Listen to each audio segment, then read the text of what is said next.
14ஆம் அதிகாரம், யோவான் 14ஆம் அதிகாரம் 1ஆம் வசனத்தை வாசிக்க கேட்போம். புதிய ஏற்பாட்டில் பக்கம் 149. உங்கள் இருதயம் கலங்காதிருப்பதாக, தேவனிடத்தில் விசுவாசமாயிருங்கள், என்னிடத்திலும் விசுவாசமாயிருங்கள். ஆமென், அல்லேலூயா. உங்கள் இருதயம் கலங்காதிருப்பதாக அப்படி என்று ஒரு வார்த்தை கர்த்தர் நமக்கு கொடுத்திருக்கிறார். அருமையான தேவனுடைய பிள்ளைகளே, இன்றைக்கு அநேக காரியங்கள் நம்முடைய வாழ்க்கையில் கலக்கத்தை நமக்கு கொடுக்கிறதை வேதத்தில் நாம் பார்க்க முடியும். அநேக பிள்ளைகளுக்கு சில துர்ச்செய்தியை கேட்கும்போது கலக்கம் வருகிறது.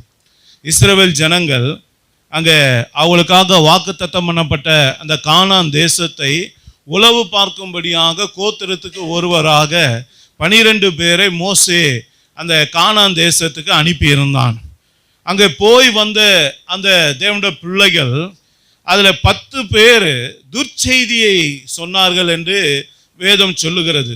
அந்த துர்ச்செய்தியை கேட்ட மாத்திரத்திலேயே அத்தனை இஸ்ரவேலர் ஜனங்களும் கண்ணீர் விட்டு புலம்புவதை, முறுமுறுக்கிறதை அந்த இடத்துல பார்க்க முடியுது. அதனால் ஒரு பெரிய கலக்கம் அன்றைக்கு இஸ்ரவேல் ஜனங்கள் மத்தியிலே வந்ததை நான் பார்க்க முடியும். இது ஒரு பெரிய தேசத்துக்கு இப்படிப்பட்ட ஒரு சூழ்நிலை நீங்கள் பார்க்கலாம்.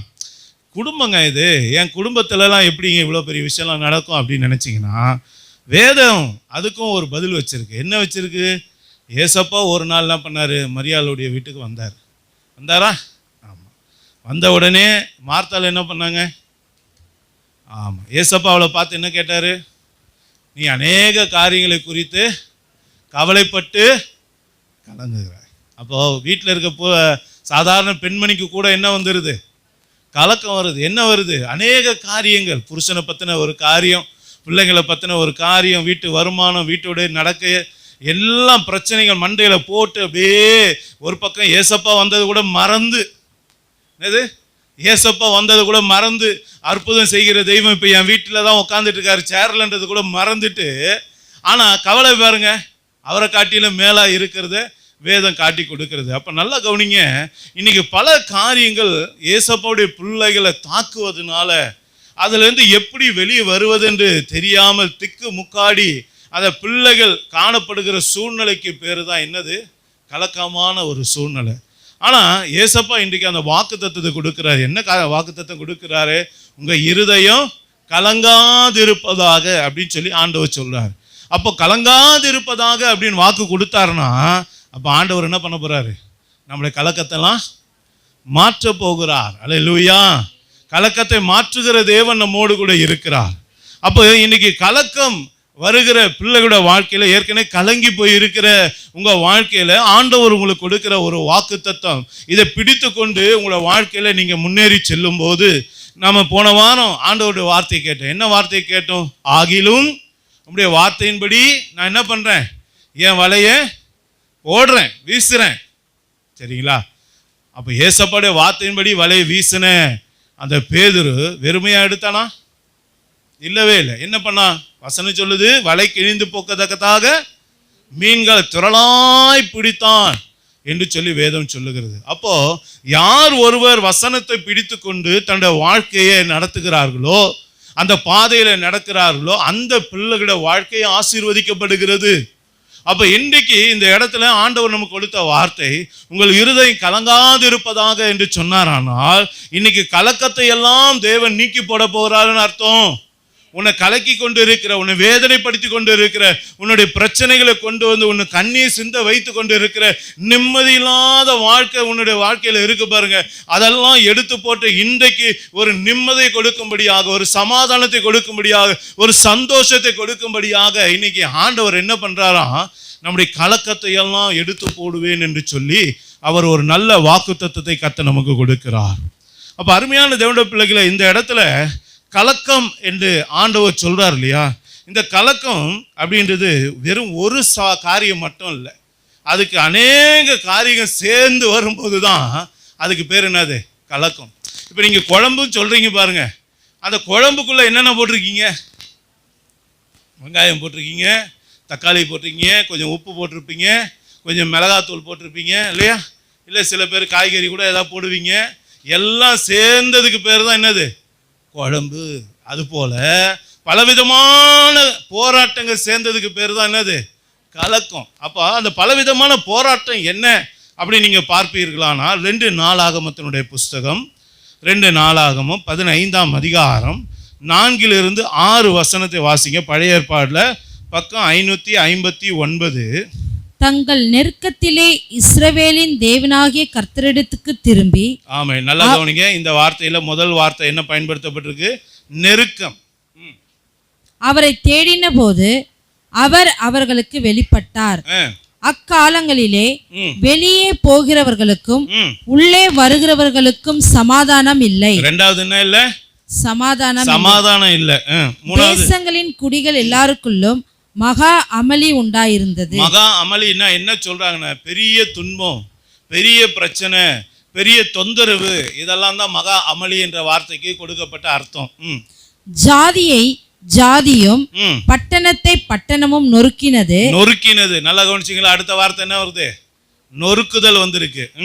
தேவன் அவர்களை சகலவித இடுக்கத்தினாலும் கலங்க பண்ணினார். ஆமா, அடுத்து என்ன வந்திருக்கு? இடுக்கம் வந்திருக்கு. நல்லா கவனிச்சீங்களா? அப்போ நெருக்கம், சமாதானம் இல்லாத ஒரு சூழ்நிலை, பெரிய துன்பம், பெரிய பிரச்சனை, பெரிய தொந்தரவுகள், நொறுக்குதல், இடுக்கம், இதெல்லாம் சேர்ந்ததுக்கு பேர் தான் ஆண்டவர் என்ன சொல்றாரு? கலங்க பண்ணினார் என்று சொல்லப்பட்டிருக்கு. நல்லா கவனிச்சு கொள்ளுங்க. அப்போ வெறும் கலக்கம் அப்படின்னா அதுக்கு அர்த்தம் தெரியாம இல்லை. ஆண்டவர் சொல்றாரு, இவ்வளோ காரியம் இருக்கு இதுக்கு பின்னாடி. அப்போ ஒரு மனுஷன் கலங்கி போய் நிற்கிறான், ஒரு தேசம் கலங்கி போய் இருக்குன்னா அந்த தேசம், அந்த தனிப்பட்ட மனுஷனுடைய வாழ்க்கையில இவ்வளோ பிரச்சனைகள் வந்திருக்குன்னு அர்த்தம். அவன் எங்கேயோ நொறுக்கப்பட்டு இருக்கான்னு அர்த்தம். எங்கேயோ அவன் சமாதானத்தை இழந்து போய் இருக்கிறான்னு அர்த்தம். பெரிய பெரிய பிரச்சனை அவனோட வாழ்க்கையில தலைவிரித்து ஆடுதுன்னு அர்த்தம். அதோடு கூட வேத வசனம் சொல்லுது பாருங்க, அவனை நொறுக்குகிற காரியம் அங்க நடந்துகிட்டு இருக்கு அப்படின்னு அர்த்தம். நல்லா யோசிச்சு பாருங்க. இடுக்கம், எந்த பக்கமும் போறதுக்கு தப்பிக்க வழியே இல்லை. அடைக்கப்பட்ட வாசல், ஒண்ணுமே பண்ண முடியாத ஒரு சூழ்நிலை. இதுதான் அங்க இருக்கக்கூடிய ஒரு சூழ்நிலை. இதுக்கு பேரு தான் கலக்கம். நல்லா புரிந்து கொள்ளுங்க. கலக்கம்னா ஏதோ சும்மா இதை போற போக்குல சொல்லிட்டு போற வார்த்தை இல்லை.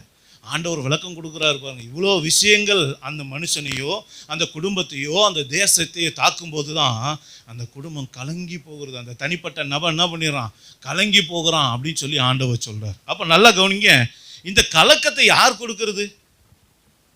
கலக்கத்தை யார் கொடுக்கறது? கலக்கம்னா என்ன அர்த்தம் பார்த்தோம். கலக்கம் யார் கொடுக்கறது அப்படின்னு பார்த்தீங்கன்னா, அதே 2 நாளாகமம் 15:6 வாசிங்க. ஜாதியை ஜாதியும் பட்டணத்தை பட்டணமும் நொறுக்கினது. தேவன் அவர்களை சகலவித இடுக்கத்தினாலும் கலங்க பண்ணினார். யார் பண்ணாரு? தேவன் பண்ணாரு. என்னங்க ஐயா, ஆசீர்வதிக்கிற தெய்வத்தை பார்த்துருக்கேன், விடுதலை கொடுக்கிற தெய்வத்தை பார்த்துருக்கிறேன், ஆனால் கலங்க பண்ண தெய்வத்தை இங்கே தான் பார்க்குறேன். யோசிச்சு பாருங்க. ஆண்டவர் இப்படியும் செய்வாரா? ஆமாம், செய்வார். அவர் சேட்டை பிடிச்ச ஆளு. அவரு சேட்டை பிடிச்ச ஆளு. பழகின ஆட்களுக்கு தான் தெரியும். யோனாவை கேட்டு பாருங்க. நான் பாட்டு படுத்து தூங்கிட்டு இருந்தேன், சும்மா இருக்கிற கடலை என்ன பண்ணாரு? குலுக்குனாரு. என்ன பண்ணாரு? கடலை குலுக்குனாரு. ஆமாம், அந்த கப்பலில் இருக்க சொந்தக்காரன் முதற்கொண்டு அந்த எக்ஸ்பீரியன்ஸான மாலுமி வரைக்கும் என்ன பண்ணுறதுனே தெரியல. கடைசியில் அவன் கடவுளை நோக்கி கூப்பிட ஆரம்பித்தான். என்னடா ஒரு ஆள் ஆப்சண்ட் ஆகுது, பார்த்தா உள்ள ஆள் என்ன பண்ணியிருக்காரு? தூக்கம் போட்டு தூங்கிட்டு இருக்காரு. நல்லா எழுப்பி கேட்டா அவரால் தான் பிரச்சனை தெரிஞ்சு போச்சு. என்ன பண்ணார்? தூக்கி கடலில் போட்டாங்க. நல்லா கவனிச்சு பாருங்க. நாம் நிம்மதியாக போய் ஒரு இடத்துல தூங்கினா கூட ஆண்டவர் என்ன பண்ணுறது இல்லை, நிம்மதியாக ஓடுறதே கிடையாது. ஆமாம், அப்படி தான். அவன் பாட்டு பேதுரு பாட்டு மீன் பிடிச்சிக்கிட்டே இருந்தான். அவனை போட்டு ஒரு நாள் கூப்பிட்டு என்ன பண்ணார்? வா, உன்னை மனுஷனை பிடிக்கிற வாக்குறேன் அப்படின்னு சொல்லி கூப்பிட்டாரு. பேதுரு கூப்பிட்டு கேட்டு பாருங்க, சொல்லுவான், நிம்மதியாக இருந்தேன் ஐயா, நிம்மதியாக இருந்தேன். ஆனால் இந்த மனுஷன் என் வாழ்க்கையில் குறுக்கிட்டு என்ன பண்ணார்? எப்படிதான் பண்ணார் அப்படின்னு சொல்லுவார். சேட்டை பிடிச்சாரு. அப்போ நல்லா புரிந்து கொள்ளுங்க. இங்கே ஆண்டவர் கலக்கத்தை ஒரு மனுஷனுடைய வாழ்க்கையில, ஒரு தேசத்துல, அவருடைய பிள்ளைங்க வேற யார்கிட்டயும் அவர் கொடுக்கறது இல்லை. நல்லா புரிந்து கொள்ளுங்க. அவர் யாரை நேசிக்கிறாயோ அதான் வசனம் சொல்லுது, நான் நேசிக்கிறவர்களை கடிந்து கொண்டு சிட்சிக்கிறேன். அப்போ அவர் யாரை நேசிக்கிறாரோ அந்த பிள்ளைகளோட வாழ்க்கையில தான் தேவன் இதை அனுமதிக்கிறார். அப்போ நல்லா கவனிங்க. அவர் அனுமதிக்கிறார்னா அதுக்கு ஏதோ ஒரு விஷயம் அங்கே இருக்குன்னு அர்த்தம். உண்மைதானே? ஒரு வியாதி வருதுன்னா அதுக்கு உண்டான காரியம் ஏதோ இருக்குன்னு அர்த்தம் இல்லையா? கடன் சும்மா வந்துருமா? நம்ம வாங்கினாதான் அதுக்கு பேர் கடன். வாங்காமல் இருந்த வரைக்கும் அதுக்கு பேர் கடனே கிடையாது. அப்போ ஏதோ ஒரு காரியம் அங்கே நடக்காம ஆண்டவர் அவங்கள கலங்க பண்ணுறது இல்லை. அப்போ நல்லா கவனிங்க, ஒரு தேவன மனுஷன் வாழ்க்கையில் நெருக்கமோ சமாதான குறைவோ பெரிய பெரிய பிரச்சனைகளோ நொறுக்குகிற காரியமோ இடுக்கமான காரியமோ நம்முடைய வாழ்க்கையில் வருதுன்னா ஒன்று நல்லா புரிந்து கொள்ளுங்க, நாம் எங்கேயோ மிஸ் பண்ணுற ஏதோ ஒரு காரியத்தை, அதை நமக்கு புரிய வைக்கிறதுக்காக தான் இதெல்லாம் கர்த்தர் அனுமதி கொடுக்கிறார். அப்போ இந்த கலக்கத்தை தேவன் அனுமதிக்கிறதுக்கு காரணம் என்ன அப்படின்னு நீங்க பார்த்தீங்கன்னா 2 நாளாகமும் 15ஆம் அதிகாரம் 3ஆம் வசனத்தை வாசிங்க. இஸ்ரவேலிலே அநேக நாளாய் மெய்யான தேவனும் இல்லை, உபதேசிக்கிற ஆசாரியனும் இல்லை, வேதமும் இல்லை. ஆமா, நல்லா கவனிங்க. இந்த வார்த்தைக்கு ஒரு பைபிள், இங்கிலீஷ் பைபிளோட டிரான்ஸ்லேஷன் இப்படியா கொடுக்கப்பட்டிருக்கு. அந்த ஸ்கிரீன்ஷாட் உங்களுக்கு அனுப்பலாமா? அதை வாசிங்க. இஸ்ரவேல் மக்கள் நீண்ட காலமாக உண்மையான கடவுளை வணங்கவில்லை. என்ன போட்டிருக்கு இங்க? என்ன வாசிங்க? தேவன் இல்லை அப்படின்னா என்ன அர்த்தம்? இல்லாத ஒருத்தரை போய் தேட சொல்றீங்களே அப்படின்ற மாதிரி தானே இருக்கு. ஆனா உண்மையான அர்த்தம் என்னன்னா தேவன் இருக்கிறாரு, ஆனா இவங்க என்ன பண்ணல? வணங்கல. அடுத்து, கடவுளை பற்றி கற்பிக்க கூடிய ஆசாரியர்களின் பேச்சை கேட்கவில்லை. என்ன விஷயம் கேட்டீங்களா?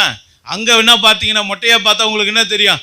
ஆசாரியன் இல்லை, அதனாலதான் அவங்களால தேவனை வணங்க முடியலன்னு தோணும். ஆனா உண்மையான விஷயம் என்னன்னா ஆசாரியன் இருக்கிறான், அவன் ஆண்டவருடைய வார்த்தையை சொல்றான், அவங்க என்ன பண்றாங்க? கேட்க மாட்டேன்றாங்க. நல்லா கவனிங்க, இங்க வேதம் இல்லைன்னு சொல்லப்பட்டிருக்கு. இப்ப அங்க என்ன சொல்லப்பட்டிருக்கு பாருங்க. கடவுளுடைய சட்டங்களுக்கு கீழ்ப்படிய மறுத்து விட்டார்கள். என்னது மறுத்து விட்டார்கள் அப்படின்னா இங்க நல்லா கவனித்துக் கொள்ளுங்க, மெய்யான தேவனை அவங்க வணங்கவில்லை. மெய்யான ஆசாரியனுடைய சத்தத்துக்கு அவங்க என்ன பண்ணல? கீழ்ப்படியல. வேதத்துக்கு அவங்க கீழ்ப்படிய மறுத்து விட்டார்கள். இந்த 3 காரியம் அவங்களோட வாழ்க்கையில வந்ததுனால, அந்த தேசத்துல வந்ததுனால ஆண்டவர் என்ன பண்றாரு? இந்த கலக்கத்தெல்லாம் கொடுக்கிறார். அல்லேலூயா. அப்ப இன்னைக்கு என் அருமையான தேவனுடைய பிள்ளைகளே, என் வாழ்க்கையில ஒரு கலக்கம் இருக்கா? அது எதுவா இருக்கலாம். சமாதானம் இல்லாம கூட இருக்கலாம், மற்றதெல்லாம் வராமல் கூட சில பேருக்கு இருக்கும். சில பேர், ஏன்னா எல்லாருக்கும் எல்லாமே வந்துடாது பாருங்க. ஒவ்வொருத்தருக்கும் ஒவ்வொரு விஷயம். நல்லா கவனிச்சு பாருங்க. ஒருத்தருக்கு நெருக்கம் வந்திருக்கலாம், ஒருத்தருக்கு இடுக்கம் வந்திருக்கலாம், ஒருத்தருக்கு பெரிய பெரிய பிரச்சனைகள் வந்திருக்கலாம், ஒரு சில பேருக்கு நொறுக்குகிற காரியம் வந்திருக்கலாம், ஒரு சில பேருக்கு நிம்மதியே இல்லை அப்படின்னு சொல்றாங்க பாருங்க. யோசிச்சு பாருங்க. இதில் ஏதாவது ஒன்று வந்திருக்கலாம், இல்லை எல்லாம் வந்திருக்கலாம், இல்லை 2 வந்திருக்கலாம், 3 வந்திருக்கலாம். ஆனால் ஏதோ ஒரு காரியம் ஒரு மனுஷனோட வாழ்க்கையில் வருதுனால நாம் நல்லா புரிந்து கொள்ளணும், இந்த 3த்துல ஏதோ ஒரு இடத்துல தான் நம்ம என்ன பண்ணுறோம்? மிஸ் பண்ணுறோம். நல்லா கவனிச்சுங்க. அப்போ தேவன் யாரையும் என்ன பண்ண மாட்டார்? சும்மா போய் டிஸ்டர்ப் பண்ணுற தேவன் கிடையாது. என் பிள்ளைகள் ஆசீர்வாதமாக இருக்கணும் விரும்புகிற தேவன் தான். இஸ்ரவேலை ஆசீர்வதிப்பதே அவருக்கு பிரியம். அவர் எப்போதும் அப்படிதான் பிரியப்படுகிற தெய்வம். ஆனால் அவருடைய பிள்ளைகள் வழி தப்பி போகும்போது அவர்களை அவர் சீர்படுத்துவதற்காக வச்சிருக்க சில விஷயங்கள் தான் என்னது? நமக்கு அது பாடா தோணுது. ஆனால் அவருக்கு என்ன தோணுது?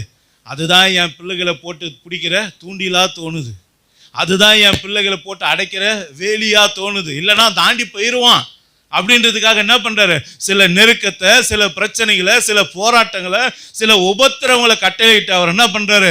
திரும்ப தன்னுடைய பிள்ளைகளை அவரிடமா சேர்த்து கொள்றாரு. நல்லா கவனித்துக் கொள்ளுங்க. அப்ப இன்னைக்கு அருமையான தேவனுடைய பிள்ளைகளே, இன்னைக்கு மெய்யான அந்த தெய்வத்தை வணங்குகிற ஒரு காரியம் இஸ்ரவேல் தேசத்துல இல்லை. அதுவும் குறிப்பா இது எந்த கோத்திரத்தை பற்றி சொல்லப்பட்டிருக்கு?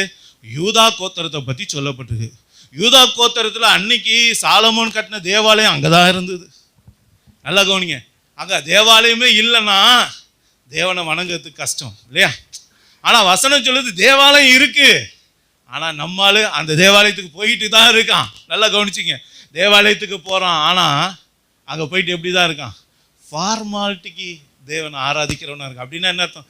கடமைக்காக சபைக்கு வரேனே, கடமைக்காக ஞாயிற்றுக்கிழமை ஏதோ கிறிஸ்தவன் சொன்னா ஞாயிற்றுக்கிழமை சர்ச்சுக்கு போனோமே அப்படின்றதுக்காக சில பேர் வராங்க.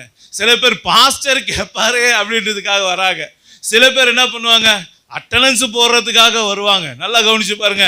ஆனா உண்மையாக தேவனை ஆராதிக்கிற நோக்கத்தோடு வர்றவங்க யாரும் பாருங்க.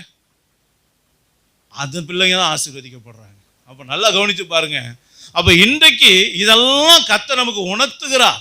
அப்போ இன்னைக்கு மெய்யான தேவன் யார் அப்படின்னு நீங்கள் பார்த்தீங்கன்னா 1 யோவான் 5ஆம் அதிகாரம் 20ஆம் வசனத்தை வாசிங்க.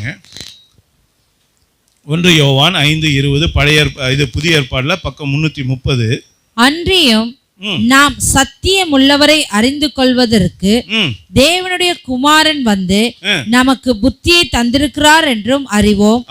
அவருடைய குமாரனாகிய இயேசு கிறிஸ்து எண்ணப்பட்ட சத்தியம் உள்ளவருக்குள்ளும் இருக்கிறோம். இவரே மெய்யான தேவனும் நித்திய ஜீவனுமாய் இருக்கிறார். யாரு மெய்யான தேவன்? இயேசு கிறிஸ்துவே மெய்யான தேவனும் நித்திய ஜீவனுமா இருக்கிறார். நல்லா கவனித்துக் கொள்ளுங்க. அப்ப இயேசுதான் மெய்யான தேவனா இருக்கிறார். அந்த இயேசுவை நீங்களும் நானும் சபைக்கு வரும்போது உண்மையாக ஆராதிக்கிறவர்களாக நாம இல்லைன்னா, உண்மையாக அவரை தொழுது கொள்ளுகிறவர்களாக இல்லைன்னா, ஏதோ கடமைக்காக இங்க வந்தோம், ஏதோ ஒரு அட்டெண்டன்ஸ் போடுறதுக்காக வந்தோம், ஏதோ ஒரு ஃபார்மாலிட்டிக்காக நாம இங்க வந்தவர்களாக இருந்தா, என் அன்பு தேவ பிள்ளைகளை, இன்றைக்கு இந்த நெருக்கம் நம்முடைய வீட்டை ரீச் பண்ணியிருக்குன்னு அர்த்தம். நல்லா புரிந்து கொள்ளுங்க. அப்போ இன்னைக்கு தேவனை நம்ம எப்படி ஆராதிக்க வரும்? யோசிச்சு பாருங்க. எப்படி தேவனை ஆராதிக்கணுமா? வசனம் என்ன சொல்லுது? உபாகமம் 6ஆம் அதிகாரம் 4-5 வசனத்தை வாசிங்க. பழைய ஏற்பாடுல 231. இஸ்ரவேலே கேள், நம்முடைய தேவனாகிய கர்த்தர் ஒருவரே கர்த்தர். நீ உன் தேவனாகிய கர்த்தரிடத்தில் உன் முழு இருதயத்தோடு. நல்லா கவனிச்சிக்கலாம். என்ன சொல்றாரு? முழு அறகுறை இருதயத்தினா போட்டிருக்கு. என்ன?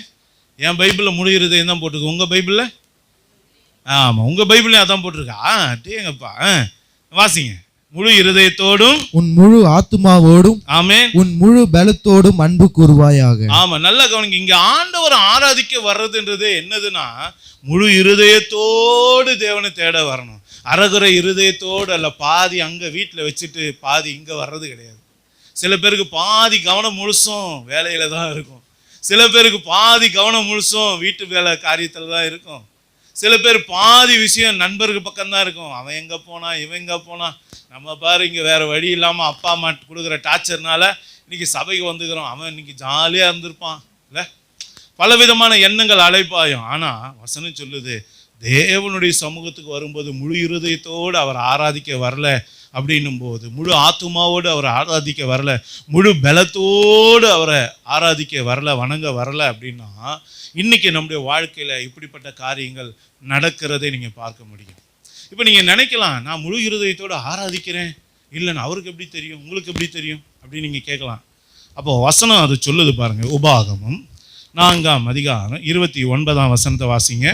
அப்பொழுது அங்கே இருந்து உன் தேவனாகிய கர்த்தரை தேடுவாய், உன் முழு இருதயத்தோடும் உன் முழு ஆத்துமாவோடும் அவரை தேடும் போது அவரை கண்டடைவாய். நான் கவனிச்சிங்களா? நாம உண்மையிலே கரெக்டா ஆண்டவரை தேடி இருந்தா ஏசப்பாவை நம்ம என்ன பண்ணுவோம்? பார்ப்போம், கண்டடைவோம் சொல்லப்பட்டிருக்கு. நடந்திருக்கா? செக்லிஸ்ட் இதுதான். செக்லிஸ்ட் வச்சு நம்ம என்ன பண்ணணும்? பார்க்கணும். நான் பர்ஃபெக்டாக இருக்கிறேன் அப்படின்னு நம்ம மனப்பால் குடிச்சிக்கிட்டு இருக்க ஆட்களை நம்ம என்ன பண்ணிக்கிறணும்? நம்மளை நாமளே ஒரு செக்லிஸ்ட்டை போட்டு பார்த்துக்கிறோம். அப்போ முதல் செக்லிஸ்ட்டு, நான் ஒழுங்காக தேவனை ஆராதிக்கிறவனா இருந்தால் நான் இன்னைக்கு ஆண்டவர் என்ன பண்ணியிருப்பேன்? பார்த்துருப்பேன். அப்போ நான் பார்த்துருக்கேனா? 1. 2வது உபாகமம் 11ஆம் அதிகாரம் 13லிருந்து 15 வசனங்களை வாசிங்க. நீங்கள் உங்கள் தேவனாகிய கர்த்தரிடத்தில் உங்கள் முழு இருதயத்தோடும் உங்கள் முழு ஆத்துமாவோடும் அன்பு கூர்ந்து அவரை சேவிக்கும்படி நான் இன்று உங்களுக்கு கற்பிக்கிற என் கற்பனைகளுக்கு கீழ்ப்படிந்தால், நீ உன் தானியத்தையும் உன் திராட்சை ரசத்தையும் உன் எண்ணெயையும் சேர்க்கும்படிக்கு நான் ஏற்ற காலத்தில் உங்கள் தேசத்தில் முன்மாரியையும் பின்மாரியையும் பெய்ய பண்ணுவேன்.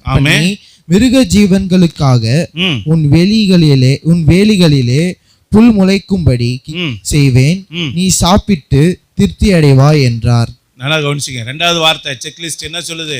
நீ சாப்பிட்டு திருப்தி அடைவ. திருப்தியா சாப்பிட்றீங்களா?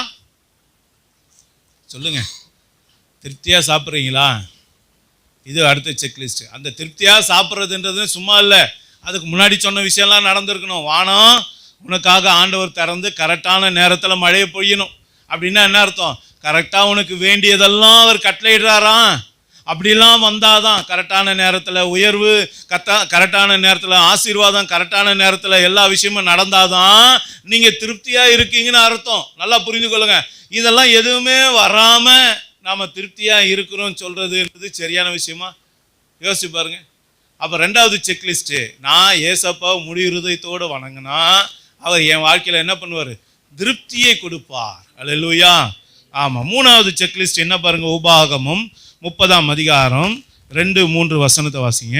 உன் தேவனாகிய கர்த்தரிடத்துக்கே திரும்பி இன்று நான் உனக்கு கற்பிக்கிறபடியெல்லாம் நீயும் உன் பிள்ளைகளும் உங்கள் முழு இருதயத்தோடும் உங்கள் முழு ஆத்துமாவோடும் அவருடைய சத்தியத்திற்கு செவி கொடுத்தால் உன் தேவனாகிய கர்த்தர் உன் சிறையிருப்பை திருப்பி உனக்கு இறங்கி உன் தேவனாகிய கர்த்தர் உன்னை சிதறடித்த எல்லா ஜனங்களிடத்திலும் இருக்கிற உன்னை திரும்ப சேர்த்து கொள்ளுவார். ஆமே. நல்லா கவனிங்க. மூணாவது ஆண்டவர் என்ன சொல்றாரு? நம்ம உண்மையிலே முழு இருதயத்தோடு அவரை நம்ம ஆராதிக்கிறவளாக வணங்குகிறவளாக இருந்தா நம்முடைய வாழ்க்கையில ஆண்டவர் சொல்றாரு, நம்முடைய சிறையிருப்பு மாறி இருக்கும். நாம் என்ன பிரச்சனைக்கு, அதாவது ஏசப்பாவை ஏற்றுக்கொள்றதுக்கு முன்னாடி நம்முடைய வாழ்க்கையில் இருந்த எல்லா பிரச்சனைக்கும் இன்னைக்கு ஏசப்பாவை ஏற்றுக்கொண்ட பிள்ளைகளாக நம்ம இருக்கும்போது இன்னைக்கு நம்முடைய வாழ்க்கைக்கு ஒரு வித்தியாசம் கண்டிப்பாக இருக்கும். நல்லா கவனிச்சு பாருங்க. அப்போ ஏசப்பா என் பிரச்சனையை மாற்றிருக்காரா? என் போராட்டத்தை மாற்றிருக்காரா? என்னுடைய சிறையிருப்பை மாற்றிருக்காரா? சிறையிருப்புனா என்ன நினைச்சிருங்க? அடைக்கப்பட்டது, வழியே இல்லாத வழி, விடுதலைக்கு வாய்ப்பே இல்லை, அப்படிப்பட்ட சூழ்நிலை தான். எல்லாராலும் தனித்து விடப்பட்ட ஒரு சூழ்நிலை. அப்போ அப்படிப்பட்ட ஒரு சிறையிருப்பிலிருந்து கர்த்தர் உங்களை மீட்டு இருக்காரா? இல்லை, இன்னும் சிறையிருப்பு நம்ம வீட்டில் இருக்கா? நம்ம குடும்பத்தில் இருக்கா? நம்ம வேலையில் இருக்கா? நம்ம வருமானத்தில் இருக்கா? யோசிச்சு பாருங்க. அப்போ சிறையிருப்பு இருக்கு, ஒரு லாக் பண்ண மாதிரி ஒரு சூழ்நிலை, எந்த பக்கமும் போக முடியல, ஏதோ ஒரு தடை இருக்கா மாதிரி இருக்கு, ஃபீல் பண்ணுறீங்கன்னா அதுக்கு பேர் தான் சிறையிருப்பு. அல்லேலூயா.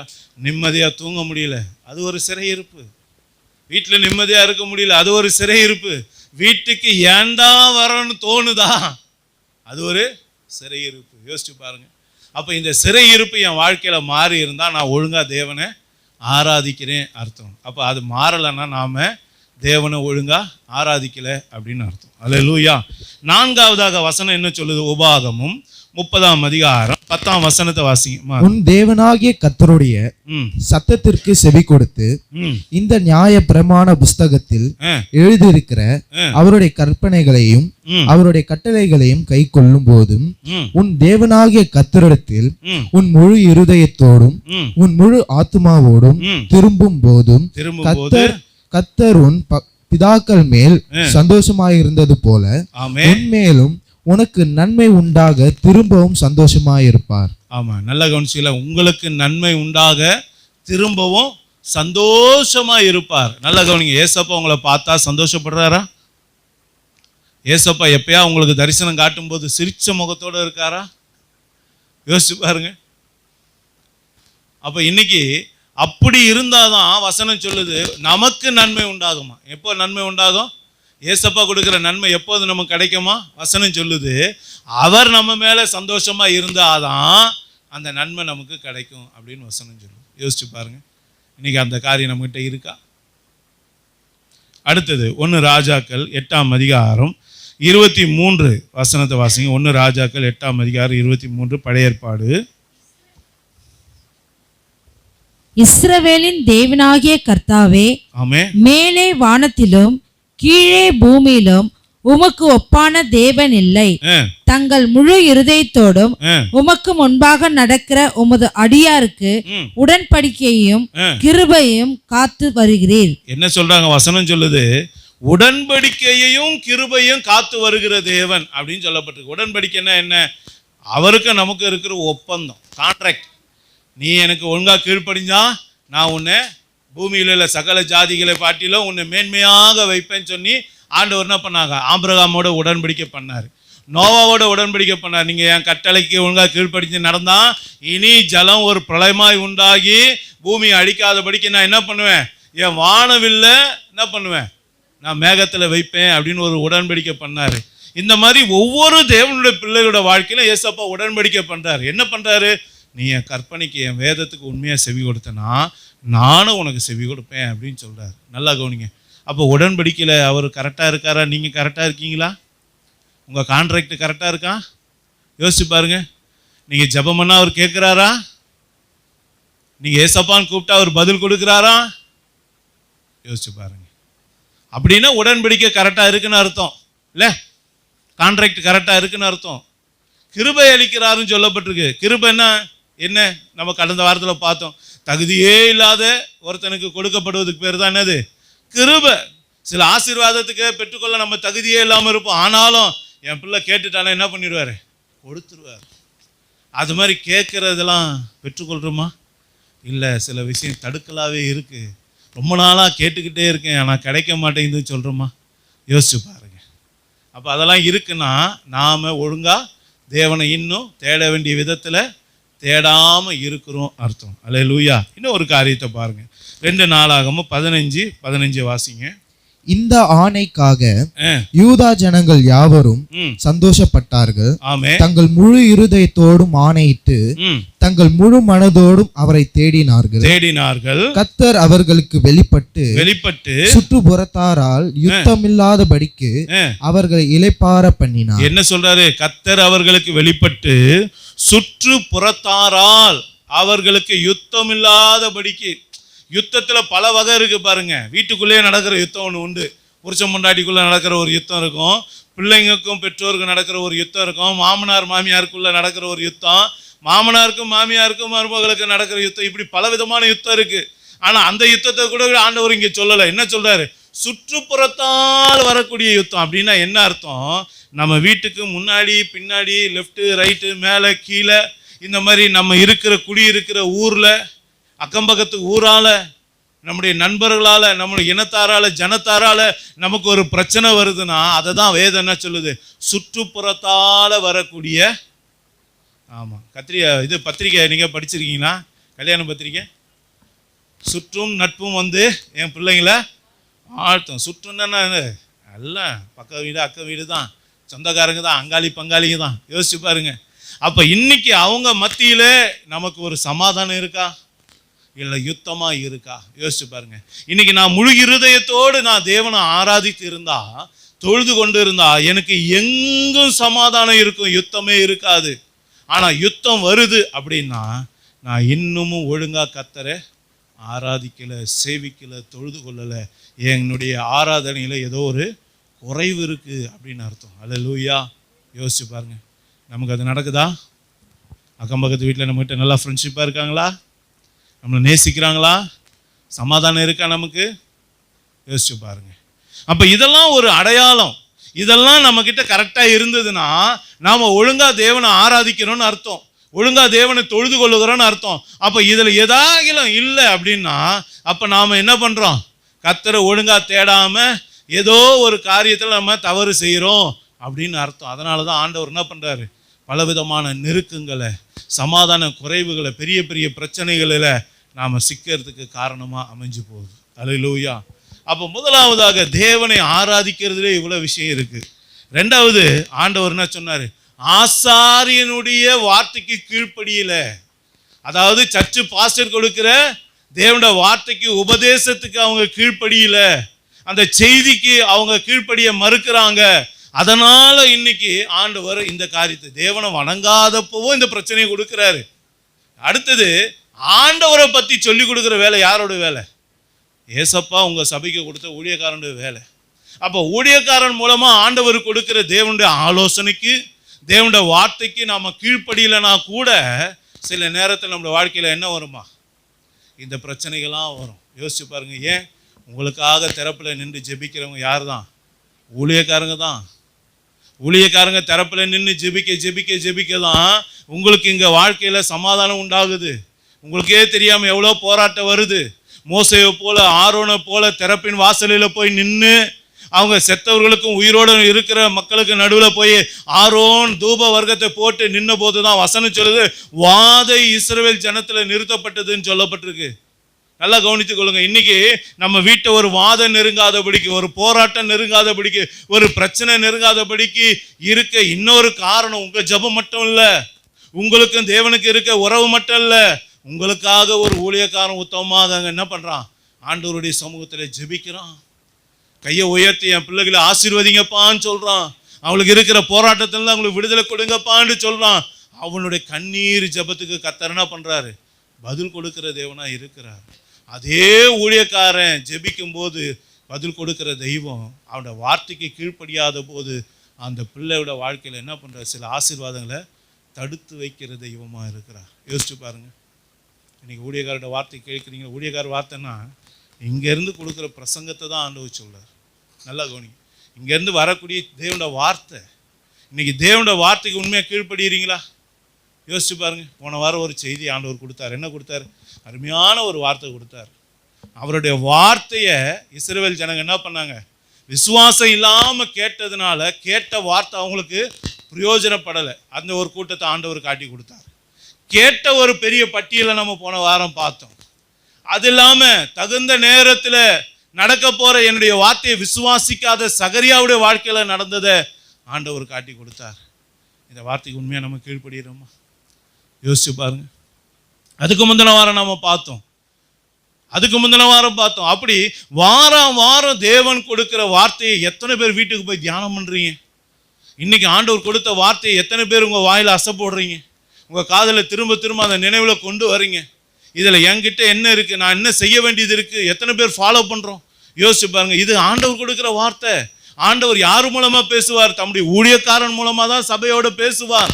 அன்னைக்கு இஸ்ரவேல் ஜனங்களோட யார் கொண்டு பேசினார்? மோசேயை கொண்டு பேசினார், எலியா தீர்க்கதரிசியை கொண்டு பேசினார், எலிசாவை கொண்டு பேசினார், எரேமியாவை கொண்டு பேசினார், சீஷர்களை கொண்டு பேசினார். இன்றைக்கு நமக்கு கொடுக்கப்பட்ட சபை ஊழியக்காரர்கள் மூலமாக கர்த்தர் என்ன பண்றாரு? நம்மோடு கூட அவருடைய வார்த்தையை பகிர்ந்து கொள்ளுகிறார். அப்ப ஆண்டவர் கொடுக்கிற வார்த்தைக்கு நீங்களும் நானும் அந்த உபதேசத்துக்கு ஒழுங்காக கீழ்ப்படுகிறோமா? யோசிச்சு பாருங்க. இன்னைக்கு வசனம் என்ன சொல்லுது பாருங்க. அப்போஸ்தலர் 16ஆம் அதிகாரம் 14ஆம் வசனத்தை வாசிங்க. அப்பொழுது தியத்தீரா ஊராலும் இரத்தாம்பரம் விற்கிறவளும் தேவனை வணங்குகிறவளுமாகிய லீதியாள் என்னும் பேருள்ள ஒரு ஸ்திரீ கேட்டுக்கொண்டிருந்தாள். நல்லா கவனிங்க. அவ யாரு? தேவனை வணங்குகிறவளுமாகிய. கவனிச்சிங்க. தேவனை வணங்குகிறவள். முதல்ல என்ன பார்த்தோம்? தேவனை வணங்குற கூட்டத்தை பத்தி தான் நம்ம முதல்ல பார்த்தோம். இப்ப ரெண்டாவது ஆசாரியனுடைய வார்த்தைக்கு கீழ்ப்படுகிற பிள்ளைகளை பார்க்கிறோம். இங்க யாருக்கு அந்த மெசேஜ் போகுது?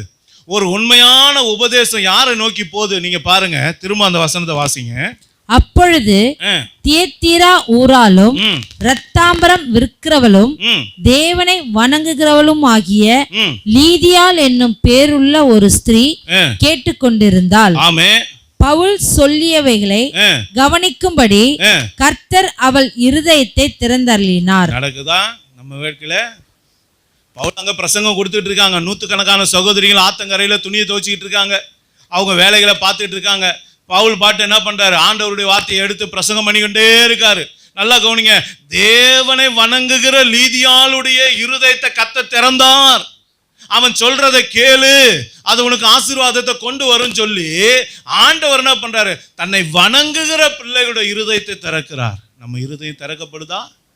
சபைக்கு வரும்போது பிரசங்கம் கேட்கும்போது இருதயம் திறக்கப்படுதா? வசனத்தை ஒழுங்கா கவனிக்க முடியுதா உங்களால?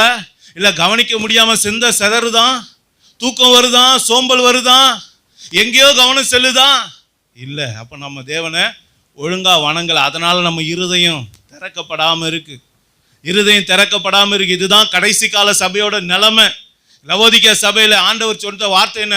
இதோ வாசற்படியிலே நின்று நான் கதவை தட்டுகிறேன். அப்பனா ஏசப்பா எங்க இருக்கார்?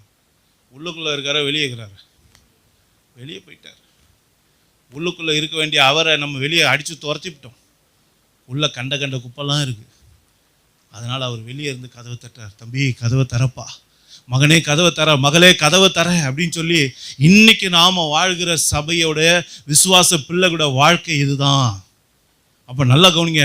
அவ்வளோ பேர் அங்க இருந்தாலும் வசனம் சொல்லுது, லீதியால் மட்டும்தான் கர்த்தரை வணங்குகிறவளா இருந்ததுனால ஆண்டவர் என்ன பண்ணாரு?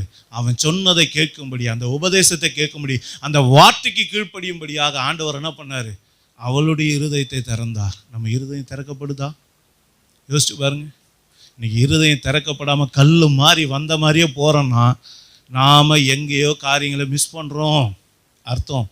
நல்லா புரிந்து கொள்ள. கடமைக்கு வந்து போறதுக்கு நீங்க வரவே தேவையில்லை. ஆண்டவர் ஒன்றும் கூட்டம் சேர்க்கிற தேவன் இல்லை. நல்லா கவனிச்சுக்கொள்ளுங்க. வலைய போடுறாரு, நல்ல மீனெல்லாம் என்ன பண்ணுறாரு, கூடையில் எடுத்து போடுவார். கெட்டு போன மீனெல்லாம் தூக்கி எரிந்து போடுவார்னு சொல்லப்பட்டிருக்கு. பதறையோ, ஆமாம் வேண்டாங்க, பதறா போகிறதுக்காக இங்கே வந்தீங்க.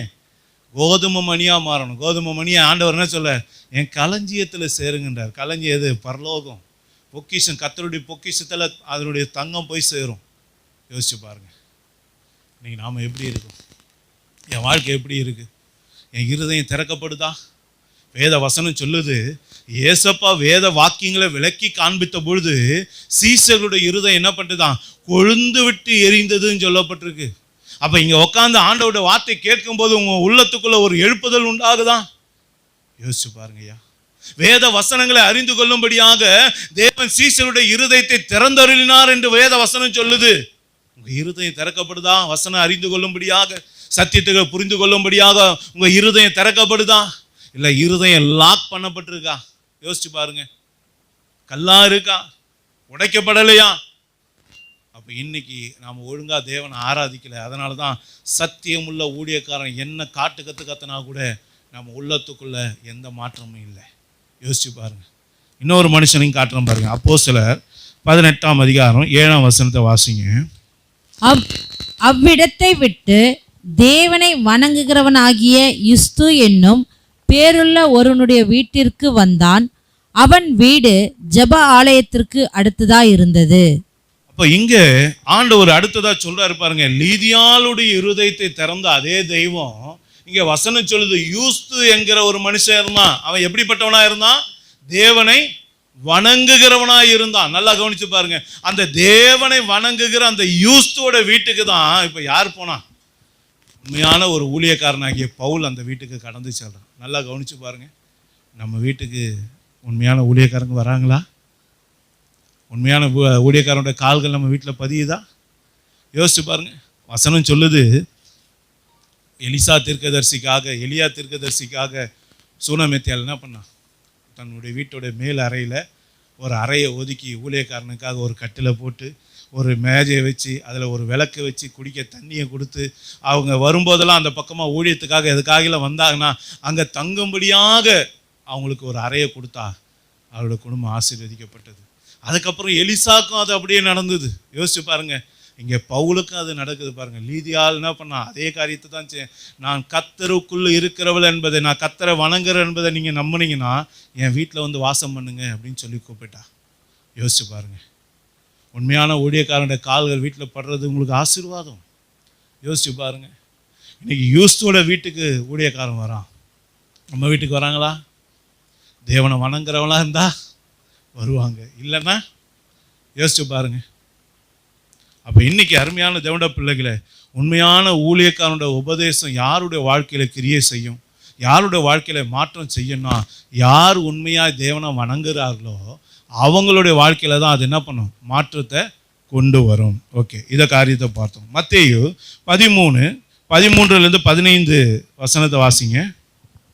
அவர்கள் கண்டும் காணாதவர்களாயும் கேட்டும் கேளாதவர்களாயும் உணர்ந்து கொள்ளாதவர்களாயும் இருக்கிறபடியினால் நான் உவமைகளாக அவர்களோட பேசுகிறேன். ஏசாயாவின் தீர்க்க தரிசனம் அவர்களிடத்தில் நிறைவேறுகிறது.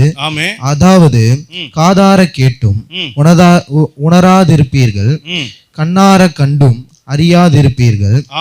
இந்த ஜனங்கள் கண்களினால் காணாமலும் காதுகளினால் கேளாமலும் இருதயத்தினால் உணர்ந்து மனம் திரும்பாமலும் நான் அவர்களை ஆரோக்கியமாக்காமலும் இருக்கும்படியாக அவர்கள் இருதயம் கொழுத்திருக்கிறது. என்ன இருக்கா?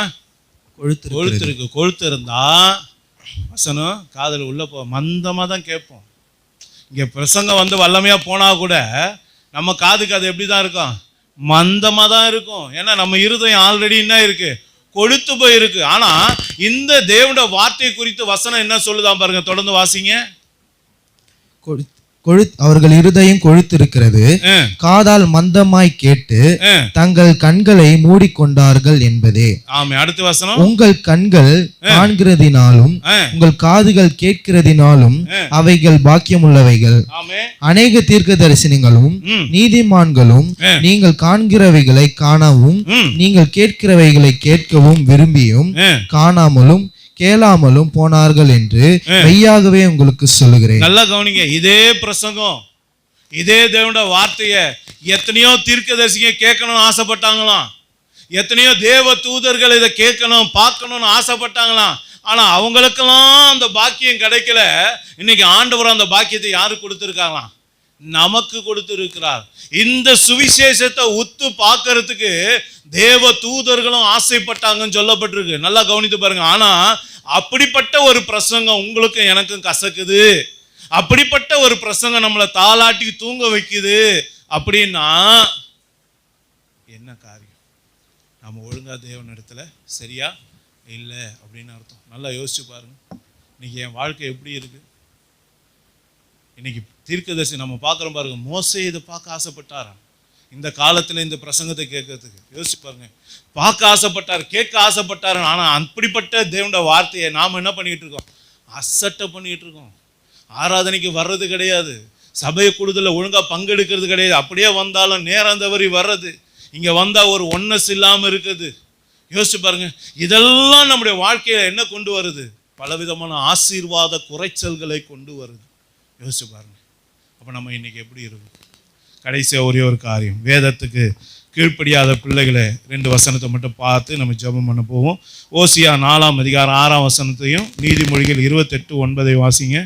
என் ஜனங்கள் அறிவில்லாமையினால் சங்காரமாகிறார்கள், நீ அறிவை வெறுத்தாய், ஆகையால் நீ என் ஆசாரியனாய் இராதபடிக்கு நானும் உன்னை வெறுத்து விட்டேன்.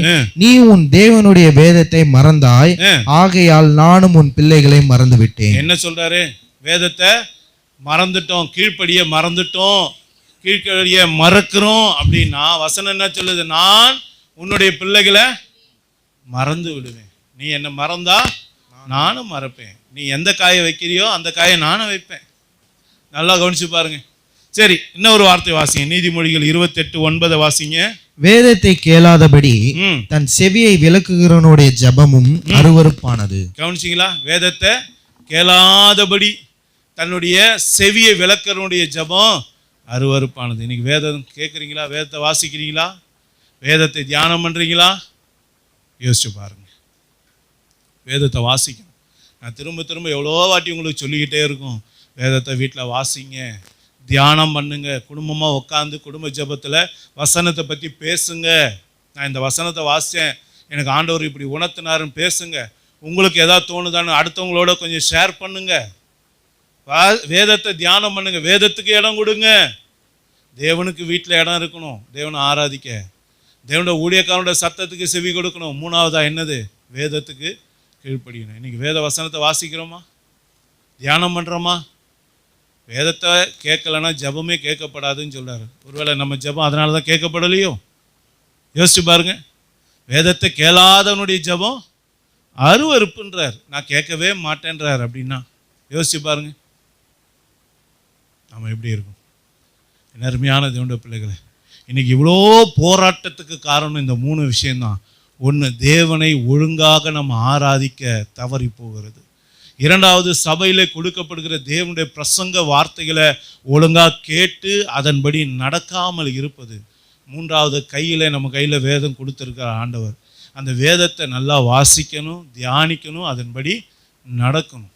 இதை நம்ம செய்யாத போது தான் நம்முடைய வாழ்க்கையில் என்ன வருது? கலக்கம் வருது, நெருக்கம் வருது, நம்ம இடுக்கன்லாம் மாட்டிக்கிறோம். பெரிய பிரச்சனைகள் நம்ம குடும்பத்தை நம்மை தாக்குவதற்கு காரணம் இதுதான். அப்போ இதிலேருந்து விடுதலை பெறணும். நம்ம என்ன செய்யணும்? இந்த 3 காரியத்தை சரிப்படுத்தணும். என்ன பண்ணணும்? 3 காரியத்தை சரிப்படுத்தணும். அப்போ எப்படி பண்ணணும்? முழு இருதயத்தோடு தேவனை ஆராதிக்க, கீழ்ப்படிய, வணங்க இங்கே வரணும். கொடுக்குற பிரசங்கத்தை ஒழுங்காக கேட்டு வீட்டில் போய் என்ன பண்ணணும்? தியானம் பண்ணணும். சரிங்களா? 3வது, வேதத்தை ஒழுங்காக வாசிக்கணும், தியானிக்கணும், அதன்படி நடக்கணும். அல்லேலூயா. நம்ம எல்லாரும் கண்களை மூடுவோமா? கண்களை மூடி கொடுக்கப்பட்ட தேவனுடைய வார்த்தைக்காக முதலாவது நம்ம எல்லாரும் ஆண்டவருக்கு நன்றி சொல்லுவோம். எல்லாரும் நன்றி சொல்லுங்க. எல்லாரும் நன்றி சொல்லுங்க. உங்கள் இருதயம் கலங்காதிருப்பதாக. மரியாதை போல இந்த வீட்டில் ஏசப்பா வந்திருக்காரா? இல்லை மாத்தாளை போல இருக்கிற வீட்டுக்கு ஏசப்பா வந்திருக்கிறாரா? மரியாதை இடத்துல கலக்கம் இல்லை, ஆனால் மார்த்தாள் இடத்துல கலக்கம் இருந்தது. ஒரே வீடு தான், 2 பேரும் அக்கா தங்கச்சிங்க தான். ஆனால் ஒருத்தங்க ஆண்டவருடைய பாதத்தை இறுக பிடித்து கொண்டாங்க, ஒருத்தங்க அடுப்பங்கரையை இறுக பிடித்து கொண்டாங்க. ஒருத்தங்க ஆண்டவருடைய வசனத்தை இறுக பிடித்து கொண்டாங்க, ஒருத்தங்க பிரச்சனைகளை இறுக பிடித்து கொண்டாங்க. ஒருத்தங்க தேவ சமூகத்தை இறுக பிடித்து கொண்டாங்க, ஒருத்தங்க பலவிதமான நினைவுகளை பிடித்து கொண்டாங்க. உங்கள் நினைவுகள் எப்படியோ அப்படியே உங்கள் ஆசீர்வாதம். நீங்கள் எதை விதைக்கிறீங்களோ அதையே தான் அறுப்பீங்க. மரியாதை போல இருந்தால் கலக்கம் உங்கள் வாழ்க்கையில் வரவே வராது. மார்த்தாளாக நம்ம இருந்தால் நம்முடைய வாழ்க்கையில் கலக்கம் நம்ம விட்டு ஓயவே ஓயாது. நீங்கள் எந்த பாதையை தெரிந்து கொள்ள போகிறீங்க? மரியாள் தன்னை விட்டு எடுபடாத நல்ல பங்கை தெரிந்து கொண்டாள் என்று வேதம் சொல்லுகிறது. என் மகனே, என் மகளே, நாம் என்ன செய்ய போகிறோம்? கலக்கத்தோடவே வாழ போகிறோமா? கண்ணீரோடவே வாழ போகிறோமா? பெரிய பெரிய பிரச்சனைகளோடவே வாழ போகிறோமா? பெரிய பெரிய அவமானத்தோடவே வாழ போகிறோமா? இல்லை அதுலேருந்து விடுதலை பெற போகிறோமா? நம்ம என்ன செய்ய போகிறோம்? இது உங்களுக்கும் கர்த்தருக்கும் உண்டான நேரம். உங்கள் வாயை திறந்து ஏசப்பாவோட பேசுங்க. என்னை தயவாக மன்னிங்கப்பா, நான் ஒழுங்காக உங்களை தேடலை. ஒழுங்காக உங்களை தேடாததுனால என் வாழ்க்கையில் இவ்வளோ பிரச்சனை. ஒழுங்காக தேடாததுனால, ஒழுங்காக எனக்கு கொடுத்த ஊழியக்காரனுடைய வார்த்தை நீதிமொழிகள் புஸ்தகத்தில் அழகாக சொல்லப்பட்டுக்குது. எனக்கு உபதேசித்த என்னுடைய ஊழியக்காரனுடைய சத்தத்துக்கு நான் செவி கொடுக்கல, அவருடைய வார்த்தையை நான் கீழ்ப்படியல. அதனால தான் என் வாழ்க்கையில் இவ்வளோ பெரிய போராட்டம் என்று சொல்லி அங்கே ஒரு புலம்புகிற அந்த புலம்பலின் சத்தம் எழுதப்பட்டு இருக்கிறது. நீங்கள் எத்தனை பேர் அந்த வசனத்தை வாசிச்சிருப்பீங்க? யோசிச்சு பாருங்க.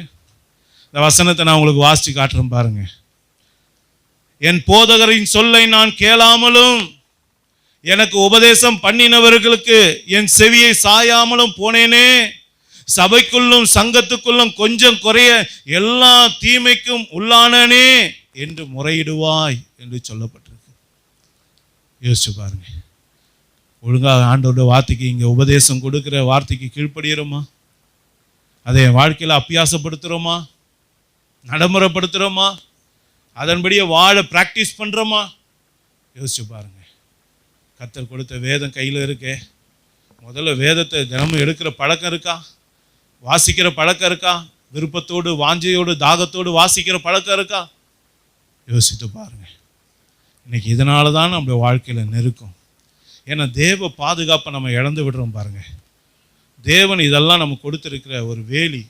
இந்த வேலி எடுக்கப்படும் போது சத்துரு உள்ள புகுந்து நம்முடைய குடும்பத்தை நாசப்படுத்தி விடுகிறான், நம்முடைய பிள்ளைகளை நாசப்படுத்தி விடுகிறான், நம்முடைய காரியங்களை ஒன்று இல்லாமல் ஆக்கி விடுகிறான். இந்த போராட்டத்துக்கெல்லாம் காரணமே இந்த 3 காரியம்தான். இந்த 3 காரியம் ஒழுங்காக இருந்தால் சத்துருடைய போராட்டம் நம்மை நெருங்கவே நெருங்காது. எந்த கலக்கமும் நம்முடைய வாழ்க்கையில் வராது. ஒப்பு கொடுப்போமா? ஒப்பு கொடுத்து ஜெபிப்போமா? எல்லாரும் ஜெபிப்போம். எல்லாரும் ஆண்டவரோடு பேசுங்க. யார் யார் என்னென்ன காரியத்தில் குறைவாக இருக்கீங்கன்னு உங்களுக்கு உணர்த்தப்பட்டு இருக்கும். தயவு செய்து இதை அசால்ட்டாக எண்ணாதீங்க. நிச்சயமாக இதில் கர்த்தருடைய வார்த்தை இருக்குது. இந்த வார்த்தை உங்கள் வாழ்க்கையில் கிரியை செய்து கொண்டே இருக்குது. அது உங்களுக்கே தெரியும். ஒவ்வொரு வாரமும் இந்த இடத்துலேருந்து ஆண்டவர் நம்மோடு பேசிக்கொண்டே இருக்காருன்றது உங்கள் எல்லாருக்குமே தெரியும். நீங்கள் உண்மையாக கீழ்ப்படிஞ்சால் அதனுடைய மகிமையை காண்பீங்க. நீங்கள் உண்மையாக கீழ்ப்படிஞ்சால் ஆசீர்வாதத்தை பெற்றுக்கொள்வீங்க. நீங்கள் உண்மையாக கீழ்ப்படிஞ்சால் விடுதலை நிச்சயம் காண்பீங்க. இந்த இடத்துலேருந்து வெறுமையாக போக மாட்டீங்க. கர்த்தருடைய ஆசீர்வாதத்தோடு பூரணமாய் கடந்து செல்ல கர்த்தர் உதவி செய்வார். ஒப்பு கொடுப்போமா? ஒப்பு கொடுப்போமா? ஆமென். இயேசுவே, உம்மை நன்றியோடு ஸ்தோத்தரிக்கிறோம், துதிக்கிறோம் அப்பா. வானாதி வானங்கள் கொள்ளாத எங்கள் தேவாதி தேவனும் எங்கள் கர்த்தரும் அருமை இரட்சகருமாகிய இயேசு கிறிஸ்துவே, நேற்றும் இன்றும் என்றும் மாறாத தெய்வமே, உண்மையுள்ள தெய்வமே, இரக்கமுள்ள தெய்வமே, மகிமையின் தெய்வமே, மகத்துவமானவரே, உம்மை துதிக்கிற ஐயா. அந்த ஆசீர்வாதமான இந்த வேலைக்காக உமக்கு நன்றி செலுத்துகிறோம். உங்களுடைய பாதத்தில் அமர்ந்து இவ்வளோ நேரம் சத்திய வசனங்களை கேட்கும்படியாக கர்த்தர் நீர்கள் கிருபை செய்தீங்களே, நன்றி அப்பா. சத்தியத்தை அறிவீர்கள், சத்தியம் உங்களை விடுதலை ஆக்கும் என்று சொன்னீரே. இந்த சத்தியத்தினாலே நீங்க விடுதலை ஆக்கி விட்டதுக்காய் ஸ்தோத்திரம். என் ஜனங்களுடைய நெருக்கத்தெல்லாம் எடுத்துப்பட்டதுக்காய் ஸ்தோத்திரம். சமாதான குறைவுகளை எடுத்துப்பட்டதுக்காய் ஸ்தோத்திரம். பெரிய பெரிய பிரச்சனைகள், பெரிய பெரிய தொந்தரவுகள், பெரிய பெரிய துன்பங்கள் எல்லாவற்றிலிருந்து கர்த்தர் எங்க பிள்ளைகளை விடுதலை ஆக்கி விட்டதுக்காய் ஸ்தோத்திரம். நொறுக்கத்திலிருந்து விடுதலை கொடுத்து விட்டதுக்காய் ஸ்தோத்திரம். இடுக்கத்திலிருந்து விடுதலை கொடுத்து விட்டதுக்காய் ஸ்தோத்திரம். மன பிரச்சனையிலிருந்து விடுதலை கொடுத்து விட்டதுக்காய் ஸ்தோத்திரம் அப்பா. அன்பின் கரத்தை ஒப்பு கொடுக்கிறேன். எங்கள் பிள்ளைகளுக்கு சமாதானத்தை தந்ததுக்காய் நன்றி, சௌக்கியத்தை தந்ததுக்காய் நன்றி, விடுதலை தந்ததுக்காய் நன்றி, மன மகிழ்ச்சியை தந்ததுக்காய் நன்றி, உடைய நன்மையினால் நிரப்பி விட்டதுக்காய் நன்றி. நமக்கு கொடான கொடி நன்றிகளை ஏறெடுக்கிறோம். எல்லா துதியும், எல்லா கனமும், எல்லா மகிமையும் எங்கள் ஆண்டவராகிய இயேசு கிறிஸ்துவாகிய உமக்கே நாங்கள் செலுத்துகிறோம். இயேசு கிறிஸ்து என்கிற உங்க மேலான வல்லமையுள்ள நாமத்தில் இவளை கேட்கிறோம் நல்ல பிதாவே. ஆமென், ஆமென். அல்லேலூயா.